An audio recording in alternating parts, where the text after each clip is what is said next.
Gideões. Para você, que valor tem uma alma? Salve-na.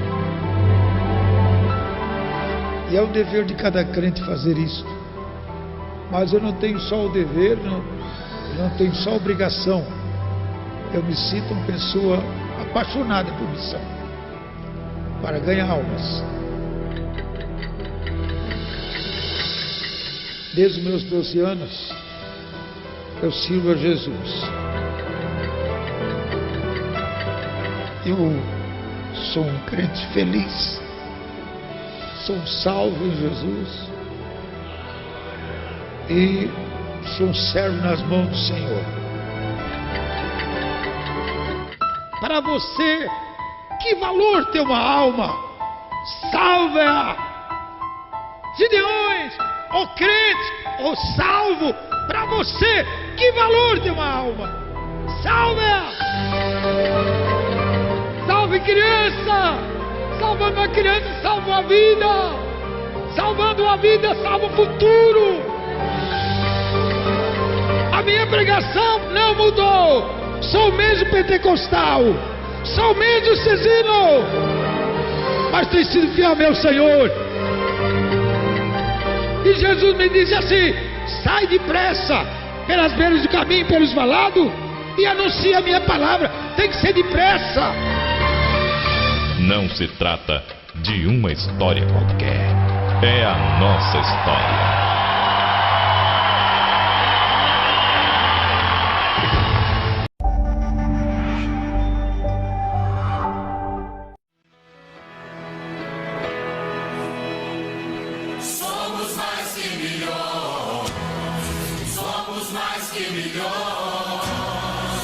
Estamos em todos os campos do mundo, fazendo missões. Somos mais que milhões, somos mais que milhões. Gideões missionários na última hora, conquistando as nações. Ninguém vai conseguir calar nossas vozes. 3, último verso. Consciente estou do horário propriamente dito avançado, mas serei próbulo, serei cordato, serei sucinto essa noite. Capítulo 3 do livro a qual escreveu o profeta Abacuque.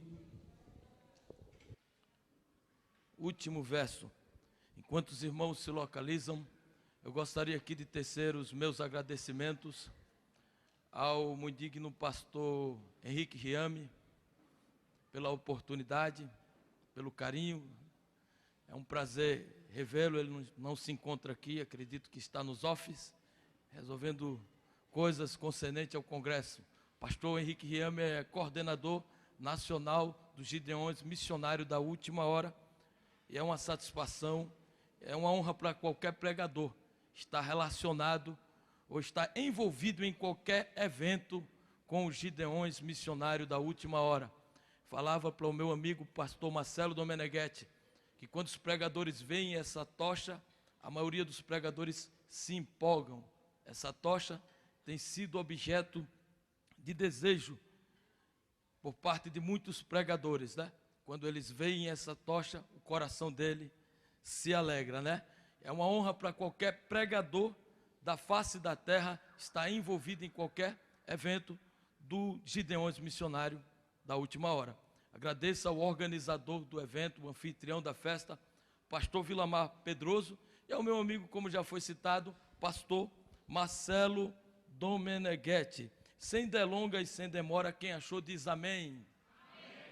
Está escrito assim: Jeová, o Senhor, é a minha força, e fará os meus pés como os das cefas. Em algumas traduções você vai ver a palavra coça, refere-se ao mesmo animal.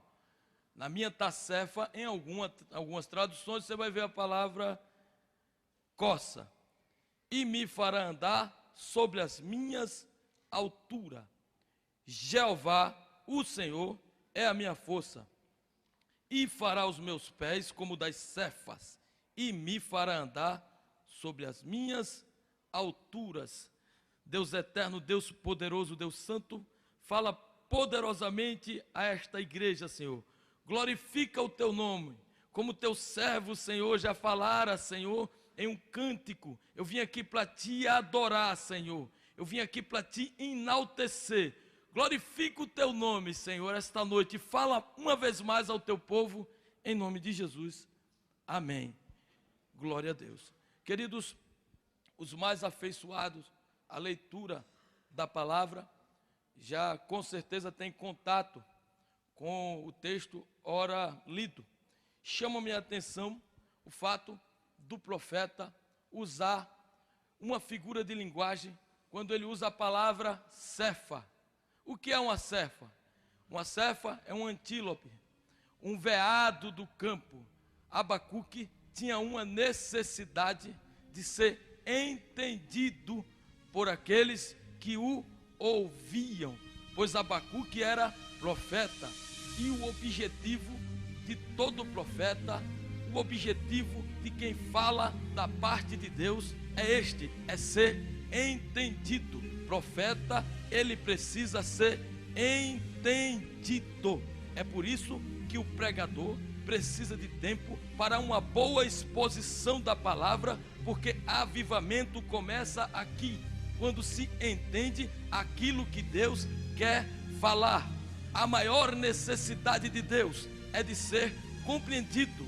E chama-me a atenção esta didática, a forma com que o profeta transmite a sua mensagem, fazendo uso de um animal, fazendo uso de uma figura de linguagem, uma cefa. O que é uma cefa? Como já falei, um animal, um veado do campo. Abacuque usou algo que os israelitas conheciam, algo do dia a dia dos israelitas. Todo israelita sabia, já tinha visto, já tinha tido contato com uma cefa. Abacuque usou algo que o povo conhecia, algo do dia a dia do povo, e o povo entendeu, porque o povo sabia o que era uma cefa. O que Abacuque estava querendo transmitir ao povo? Abacuque estava querendo dizer, falar ao povo, que aqueles que andam com Deus, andam por cima e não por baixo, haja vista que as coças, elas habitam no cume dos montes, e o povo entendeu. O povo conseguiu absorver aquilo que Abacuque estava dizendo. Ele foi feliz em sua mensagem, ele foi próspero, ele foi cordato, pois foi entendido. Era de costume dos profetas do Antigo Testamento fazer uso de coisas do dia a dia, de figura de linguagem, porque o profeta tem que ser entendido. Era de costume dos profetas do Antigo Testamento esse tipo de linguagem. Jeremias, quando quis falar acerca do poder restaurador de Deus, ele usa a figura de um vaso. Ele queria falar como Deus transforma, como Deus modifica o caráter do homem, e ele usa a figura de um vaso, algo que os israelitas conheciam. Ele foi feliz em sua exposição, o povo entendeu. O povo precisa entender para que haja avivamento. Sem entendimento não existe avivamento. Quando Jeremias quis falar do poder da palavra, ele usou a figura de um martelo. Ele diz, pois a tua palavra é como um martelo que esmiuça a penha. Todo israelita sabia o que era um martelo. O que dizer de Isaías? Isaías, ele queria falar, pastor Marcelo Domeneghetti, acerca da grandeza de Deus versus a pequenez do homem. O que é que ele faz? Ele diz que Deus é semelhante. Deus está assentado sobre o globo terra, cujos moradores são para eles como gafanhotos. Os israelitas sabiam que eram gafanhotos e compreendeu a mensagem de Isaías. Quando Isaías quis falar acerca da velocidade com que subiriam aqueles que confiam no Senhor, o que é que ele faz? Usa a figura de uma águia. Subirão com asas como de águia, correrão e não se cansarão. Era de costume dos profetas do Antigo Testamento descer o nível, porque o objetivo era que o povo entendesse a sua mensagem. Se tu não entende, não existe avivamento. Se tu não entende, a palavra volta vazia. Vemos no Novo Testamento Jesus Cristo, ressurreto, ressurvivo, o nosso Senhor, fazendo o mesmo, fazendo uso de figura de linguagem. Quando Jesus Cristo quis falar sobre a influência que gostaria que os seus filhos tivessem, ele usa a figura da luz. Ele diz: vós sois a luz do mundo. Quando Jesus Cristo quis falar acerca do impacto, ele usa a figura do sal. Jesus Cristo usa o bode para falar de desobediência, usa a ovelha para falar de obediência, usa o sepulcro caiado para falar da aparência de espiritualidade. Os seus discípulos seguiram a linhagem do mestre. A Bíblia Sagrada nos fala que Tiago também usa, porque se o mestre faz assim, logo os seus discípulos têm que fazer da mesma forma. Tiago quis falar do poder destrutivo da língua. O que é que ele usa? Ele usa a fagulha de um fogo e o leme do navio. Ei, irmãos, no Velho Testamento era assim. Os profetas, com a necessidade de ser entendido, eles usavam figura de linguagem, desciam nível, porque falar de Deus, irmão, em sua complexidade, é tarefa difícil. Tem que falar de forma a ser entendido. No Velho Testamento foi assim, no Novo foi assim. Jesus Cristo usou até mesmo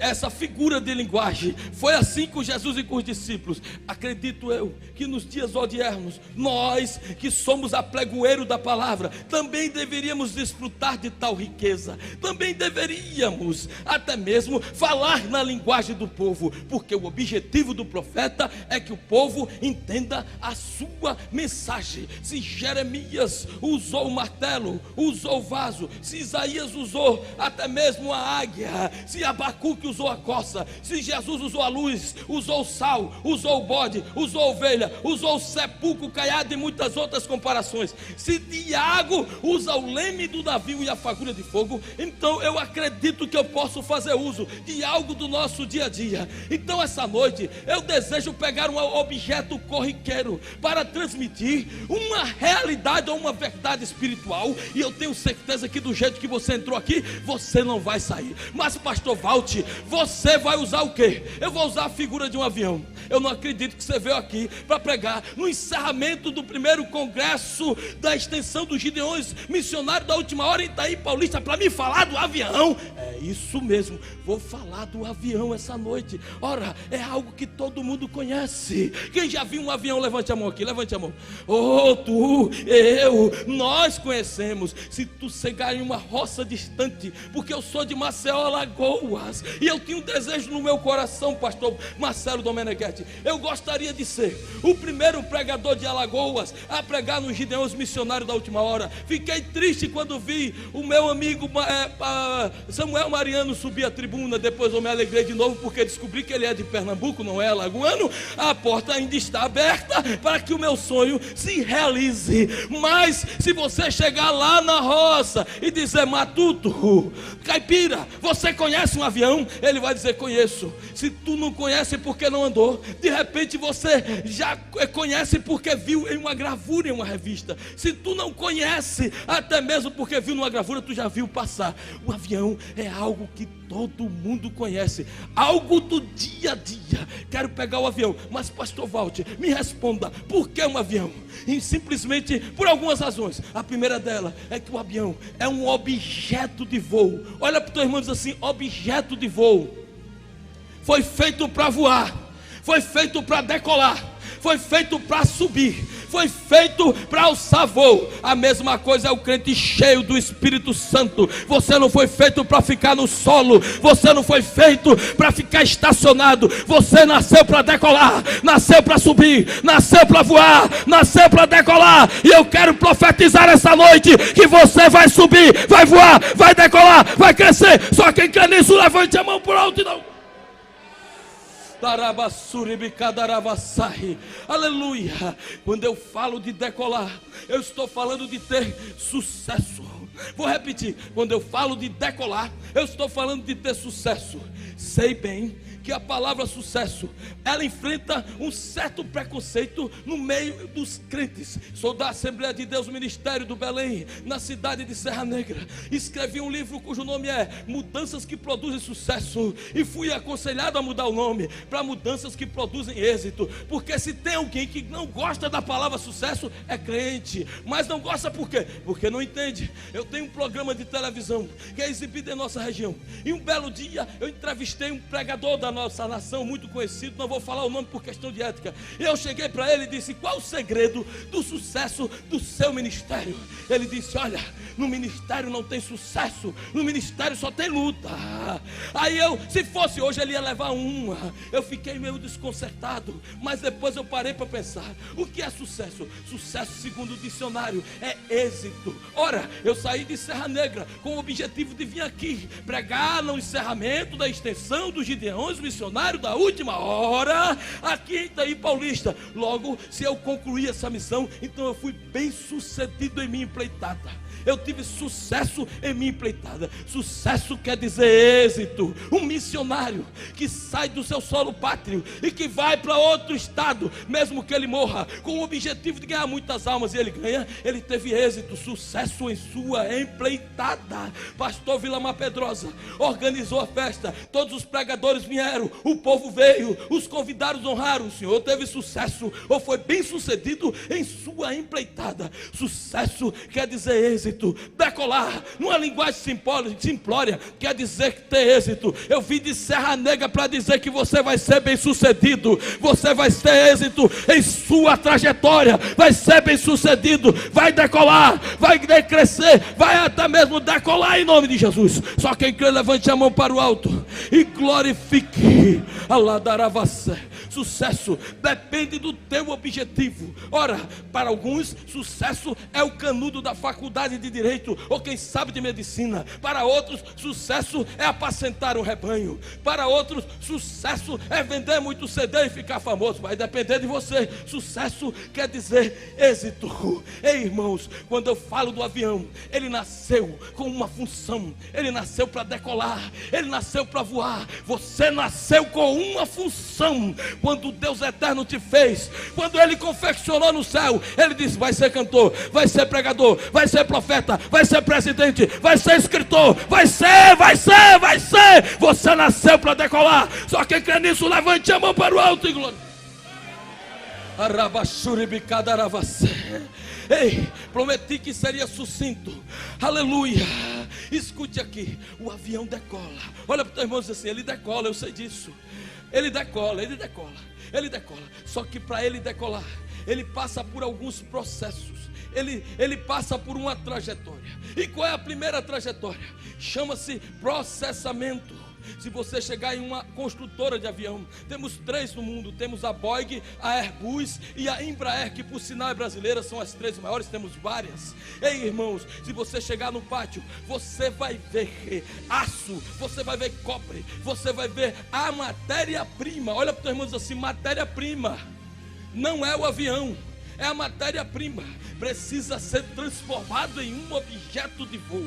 Eu estava assistindo em um canal, acho que Discovery Channel, sobre a construção da Ferrari, e mostrou o pátio da Ferrari, o pátio de montagem, e tinha lá aço, tinha cobre. Não era Ferrari, era apenas a matéria-prima. Quando você chega em um pátio do avião, você vai ver a matéria-prima, mas ainda não é um avião. Para que seja um avião, precisa ser processado, precisa ser trabalhado, e só então esta matéria-prima vai ser transformada em um objeto de voo. Mas só que a matéria-prima de Deus não é o aço, não é o cobre, não é até mesmo a borracha. E qual é a matéria-prima de Deus? É você. Olha para o teu irmão e diz assim: você é a matéria-prima de Deus. Você é a matéria-prima de Deus. Sabe aquele irmão que você olha para ele e ele só vive caindo, falta santa sé, com vergonha de encarar a cara dos irmãos? É matéria-prima de Deus. Deus está trabalhando. Deus está trabalhando na vida dele. Está trabalhando. Pastor Vilamar, é matéria-prima. Deus está trabalhando. Só quem crê nisso, levante a mão para o alto e adore. Quando eu falo de matéria-prima, eu me lembro de Moisés, irmãos. Moisés foi levantado com uma função. E qual era a função? Ser estadista, ser poeta, ser profeta, o homem que mais tinha intimidade com Deus. Primeiro Deus processa ele no Egito para dar-lhe a ele conhecimento, porque ele é instruído. A Bíblia diz que ele foi instruído em toda a cultura do Egito. Aí depois da cultura ficou, aí está preparado? Ainda não, irmão. Tem muita gente que acha que conhecimento é o suficiente. Aí, o que ele aprendeu a ser no Egito, lá no deserto ele perde a arrogância, perde a soberba. Deus o processa no deserto. Ei, irmão, tem gente que quer subir de uma hora para outra, irmão. Espere ser processado. Deixe Deus trabalhar na tua vida. Não queira antes do tempo de Deus. Eu não quero nada sem que Deus tenha me dado. Eu não desejo nada sem que Deus tenha preparado para mim. Sabe por quê? Porque não é bênção. Porque quando Deus dá, Ele carimba, Ele prepara. Só quem quer nisso, levante a mão. Em segundo lugar, irmãos, vamos correr aqui esta noite. O avião ele está todo bonito no pátio da Embraer, da Airbus ou da Boeing. E aí, vai voar? Aí vai voar, né? Vai fazer um voo comercial com aproximadamente, tem alguns aviões que tem quase 600, cabe quase 600 passageiros. Você acha que uma empresa vai colocar um avião recém-feito para fazer um voo comercial? É claro que não, irmão. Aí o avião precisa ser testado. Olha para o teu irmão e diz assim: já foi processado, só que agora tem que ser testado. Aleluia, tem que ser testado. Aí ele voa com 2, ele voa com 3, ele voa com 4, é o voo teste. Voa com o piloto, voa com o copiloto, voa só com a tripulação. Sabe por quê? Para ver se apresenta algum tipo de problema. Chama-se voo teste. Quando eu falo de voo teste, eu me lembro de Davi apacentando ovelhas no meio do deserto. Essa é a ovelha, segundo John Pollock, era até mesmo função. Era função atribuída a mulheres e a servos da casa. O rei de Israel apacentando ovelhas no meio do deserto. A Bíblia diz que quando Davi ele chega e vai ter com os seus irmãos, a Bíblia diz que os irmãos dele dizem: eu bem sei a tua pretensão, e por que deixasse aquelas poucas ovelhas, serviço menosprezível que qualquer um faz. Ei, irmãos, tinha sido levantado para ser o rei de Israel, mas estava apacentando rebanho. Fala de serviço pequeno. É o voo teste. Deus está te testando. Foi processado, irmão. Tem obreiro, irmão, que se acha grande demais, já quer começar nos grandes conclaves espirituais. Você está entendendo o que Deus está falando, irmão? Começa por baixo em nome de Jesus Cristo. Começa por baixo em nome de Jesus Cristo. Antes da decolagem oficial, tem um voo teste. Só quem está entendendo, levante a mão para o alto e glorifica ao Deus que fez os céus e a terra. Eu queria que você ficasse de pé aqui essa noite. Fica de pé aqui essa noite. Tem um voo teste. Aleluia.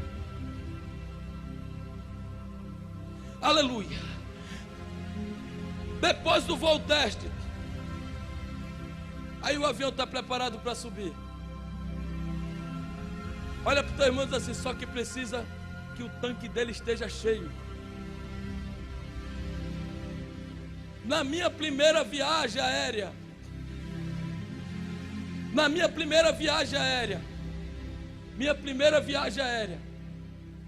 do Rio a São Paulo, percurso de 45 minutos. Quantos minutos? 45 minutos era o percurso. 1h30. E o avião ainda estava voando. 1h30. 1h30. O avião ainda estava voando. E aí a tripulação dá um anúncio. Tivemos alguns problemas e infelizmente a gente não vai ter como aterrissar.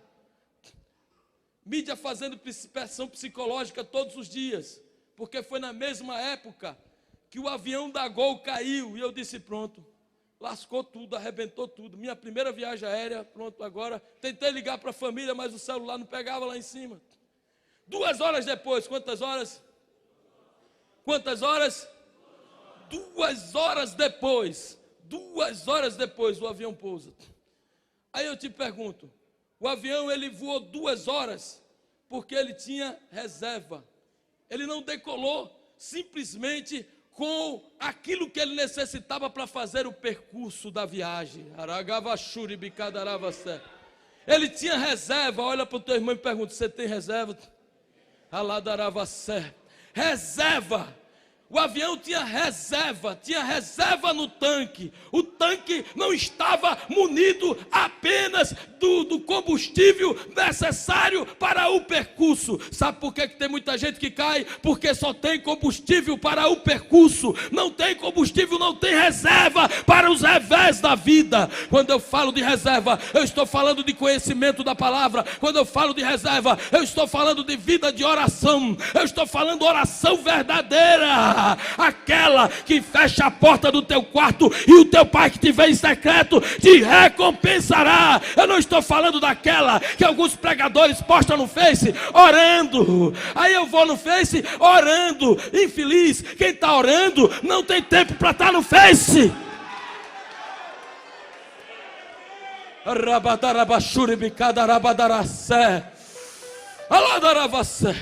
Eu tenho até alguns amigos, gente boa demais.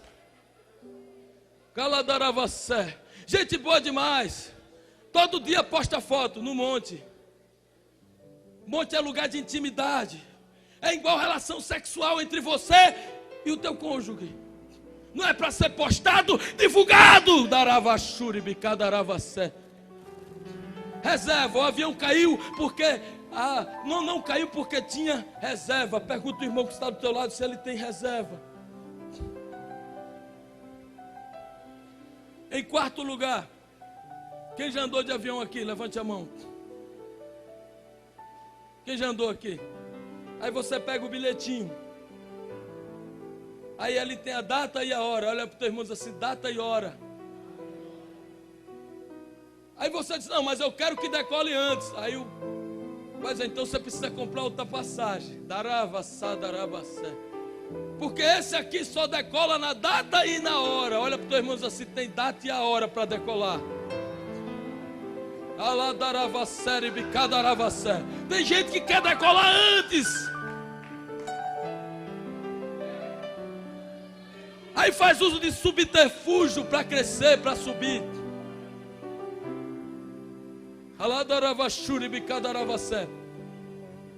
Eu vi uma história de um homem que estava sentado, pensando na vida, perto de uma árvore, e ele viu um casulo de uma borboleta.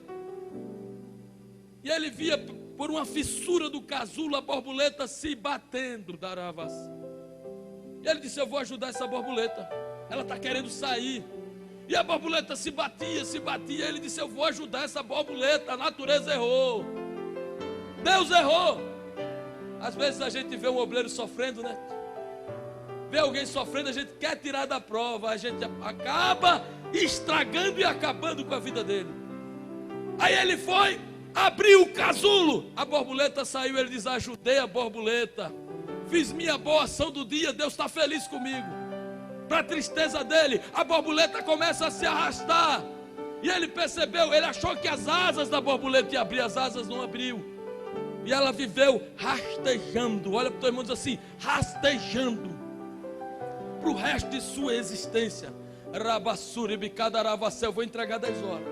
Daqui a 5 minutos, 10h30. Sabe o que acontece? Ainda não estava o tempo de sair do casulo. Obreiro, não mexe nada antes do tempo, antes da hora. Deixa Deus formar as tuas asas. Deixa Deus te preparar no casulo.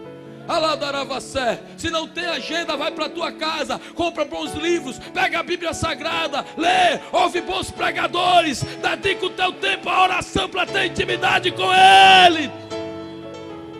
Tem gente que tem até chamada Pastor Henrique Riame, mas vem antes do tempo e fica rastejando com o ministério asqueroso, com o ministério raquítico. Até tem chamada, mas saiu do casulo antes do tempo.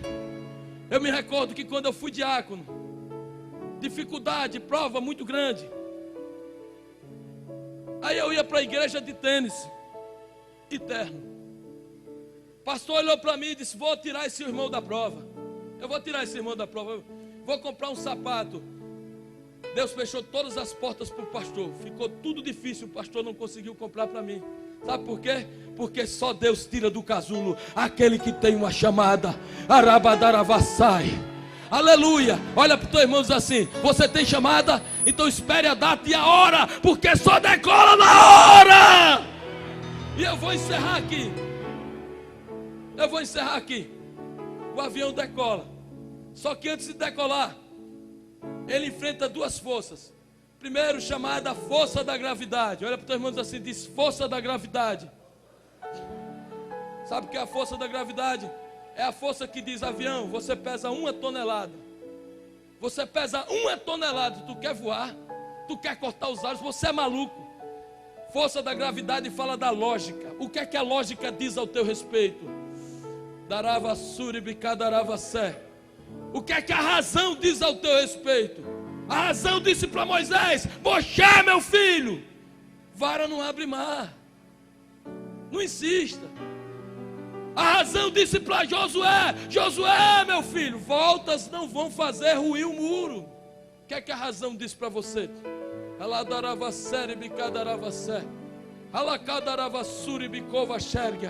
Deus, Ele falou e disse: serás um pregador da minha palavra. E alguém disse: coitado, não tem aparência, não tem procedência, não tem apadrinhamento. Hoje na minha cidade, graças a Deus, tenho pregado quase todos os dias. Estou organizando um congresso de quase uma semana com os maiores pregadores dessa nação. E em fevereiro estamos levando a extensão dos Gideões missionário da última hora para a honra e glória do Deus que fez os céus e a terra. E alguém disse: mas meu filho, como é que você vai fazer isso? O Senhor me deu empresa, eu tenho quase 30 funcionários. Mas quem olhava para mim dizia: meu filho, você não vai, você não prospera, você não cresce. Sabe por quê? Porque a lógica dizia isso ao meu respeito. A lógica dizia que eu seria fracassado. Pela lógica, teria outros mais capacitados para estar aqui essa noite. Mas eu não acreditei na lógica. Eu não creio na força da gravidade. Eu creio nas promessas de Deus. De Deus, de Deus. O que foi que Deus falou ao teu respeito? Rabadaravassé. Pastor Vilamar, dá para encerrar com o louvor da Noemi? Noemi, ladaravassuribicadaravassé. Não sei se vai louvar com a banda. A segunda força é chamada resistência do ar. Diga comigo: resistência do ar. Você já se perguntou por que o avião já vai com a banda? Cadê a banda? Você já se perguntou por que o avião ele tem aquele bico? É porque chama-se aerodinâmica. Ele é preparado para vencer a resistência do ar. A resistência do ar fala, sabe do que? De pessoas que não querem te ver subir, de pessoas que não querem te ver crescer, de pessoas. A resistência do ar fala daquilo que te impede de crescer. Qual é a resistência na tua vida? Qual é a resistência? Quais são as pessoas? Quem diz: enquanto eu tiver vida ele não vai ser ungido, ele não vai ser consagrado? Eu vou encerrar, vou falar isso aqui, a cantora já pode cantar. Quando eu organizei, quando em meu coração Deus colocou o desejo de organizar esse evento, eu disse: Deus, só ano que vem que eu vou organizar, porque eu preciso organizar a minha empresa, eu preciso organizar algumas coisas. Aí o Senhor disse para mim: filho, esse ano Porque se você esperar as coisas se organizarem, não vai se organizar nunca. Você não vai fazer nunca a minha obra. Aí o que acontece? Logo então veio a oportunidade de estar organizando a extensão dos Gideões. E eu disse: Deus, tem muita gente que não gosta de mim aqui nessa cidade. Tem muita gente que não é por mim. Quando eu anunciar isso, a luta vai se levantar de uma forma gigantesca. Vão me queimar lá no pastor Cisino, vão me queimar com o pastor Henrique Riame. Tem gente que não gosta de mim. Sabe o que foi que Deus disse para mim? Deus disse: meu filho, você acha que se Potifar tivesse na sala ali, quando o nome de José foi proclamado, quando o nome de José foi recitado, você acha que ele não queimaria José? Você acha que ele não queimaria José se ele estivesse na sala, Potifar? Se Potifar estivesse na sala, ele ia dizer assim: o quê? José tentou ferir a moral da minha esposa. Com certeza, Potifar ia queimar José. Mas eu chego à conclusão que Potifar, pastor Henrique, não estava na sala. Sabe por quê? Porque quando Deus quer abençoar, quando chega a hora certa, Ele tira as pessoas erradas.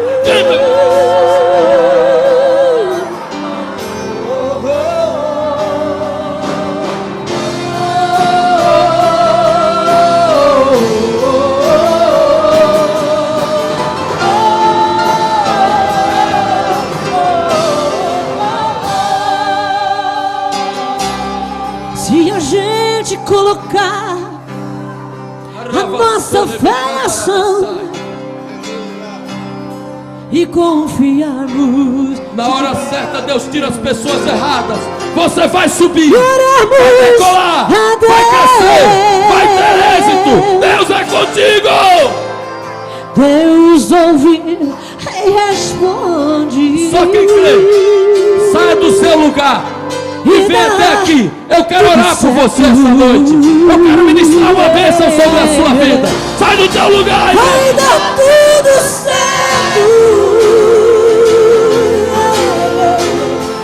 Vai dar tudo certo. E a gente colocar a nossa bênção, vai dar tudo certo.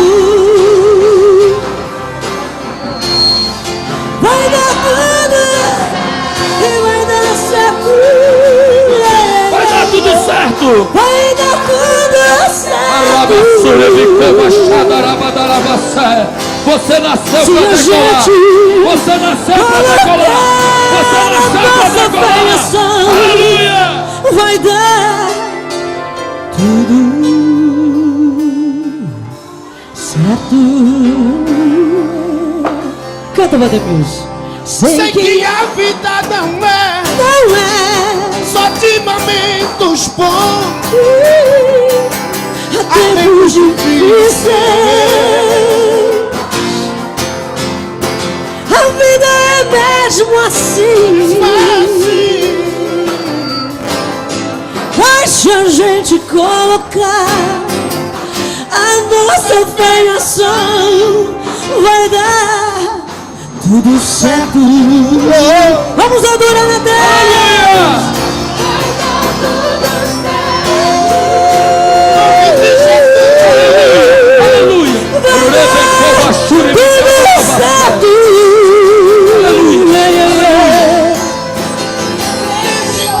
Se a gente colocar a nossa fé em ação, vai dar certo. Vai dar certo. Vai dar certo.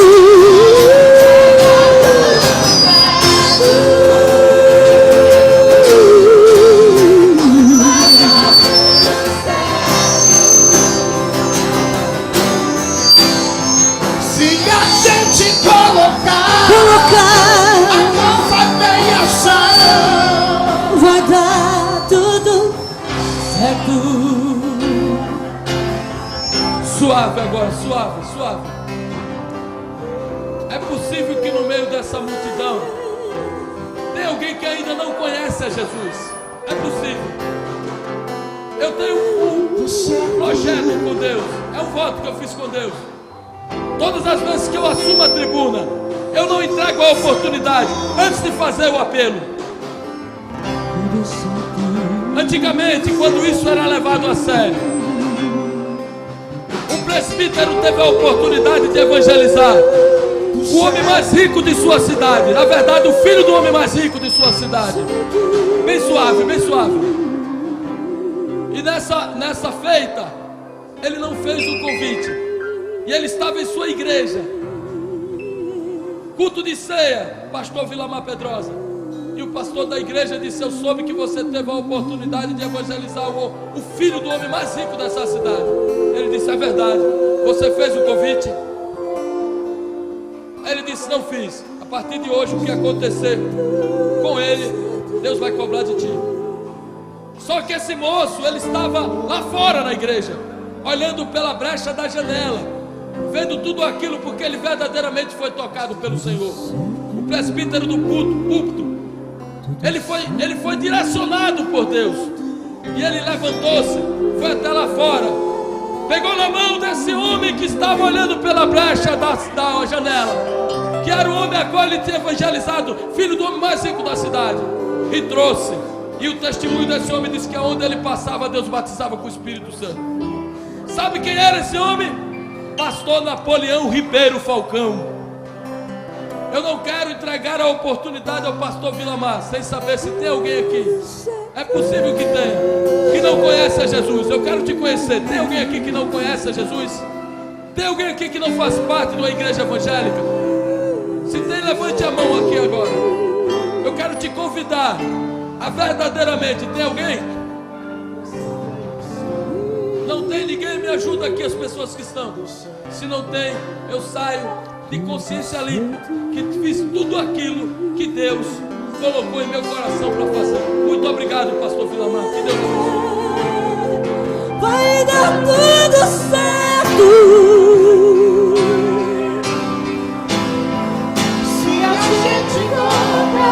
Se a gente colocar,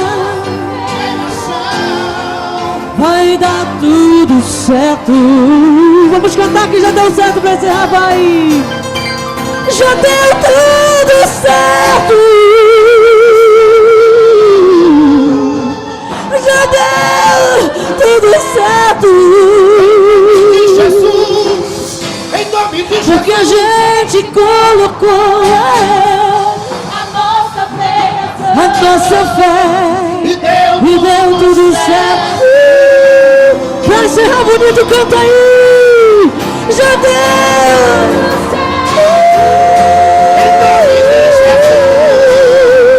Já deu tudo certo. Porque a gente colocou a nossa fé em ação.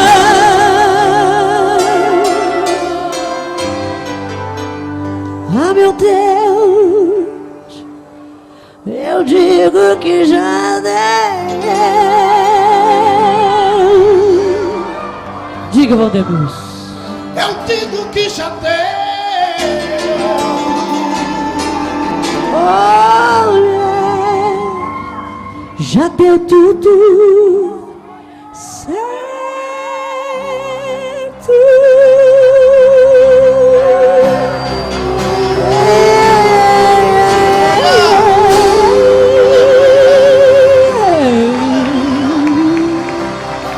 Deus abençoe. Obrigado.